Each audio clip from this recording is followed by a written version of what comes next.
په نړۍ کې داسې ډېر علوم شته چې د انسانیت لپاره یې لوی لوی بدلونونه راوړي دي. که د الوتکې، موبایل، انټرنیټ، بلد یا کمپیوټر خبره وکړو، نو دا ټول اختراعات د ساینس د پرمختګ نتیجه ده. کله چې د نړۍ د سترو علمي مرکزونو نومونه واوري، نو زیاتره یې د اروپا او امریکا سره تړلي وي. خو دا فکر ناسم دی چې مسلمانانو پوهانو د علم او ساینس پرمختګ ته هیڅ ونډه نه ده ورکړې.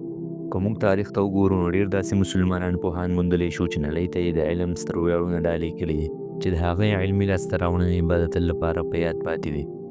محمد بن موسی الخوارزمي چې په 900 میلادي کال د اوسني ازبکستان په خوارزم اوسني خیوه ښار کې زیږېدلی و.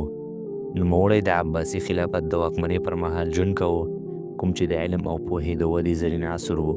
خوارزمي د خپل وخت یو له ستر علمي شخصیتونو څخه و چې د ریاضي، ستورپوهنې، جغرافیایي او د فلسفې په برخه کې مهم لاسته راوړنې لرلې. خوارزمي کتاب المختصر فی حساب الجبر والمقابله لیکلی چې د الجبر نوم له همدې ځایه اخیستل شوی. د الجبر علم یې بنسټیز کړ چې اوسني الجبري حساب ورباندې ولاړ دی. د الګوریتم اصول ایجاد کړل او د الخوارزمي نوم د الګوریتم کلمې ته الهام ورکړ. خوارزمي د هندي عربي شمېرې سیستم ته وده ورکړه او صفر یې معرفي کړ، چې وروسته یې اروپایي ریاضیاتو ته لاره هواره کړه.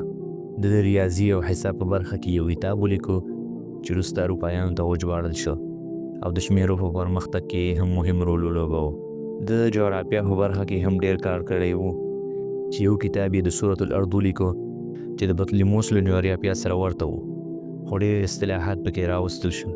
د نړۍ نقشه یې رسم کړه چې د عباسي خلافت له لورې وکارول شوه. د عباسي خلافه المامون لپاره د ستورپوهنې فلکیاتو جدول چمتو کړ، د ستورو د حرکتونو او د لمریز نظام مطالعه وکړه.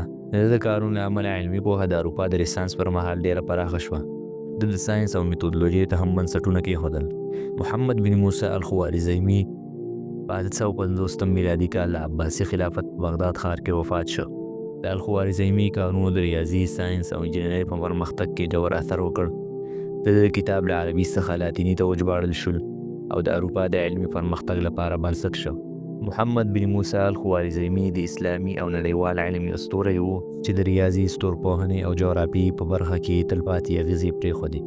د ده لاسته راوړنې نه یوازې په اسلامي نړۍ کې، بلکې د ټولې نړۍ په علمي پرمختګ کې رول لري.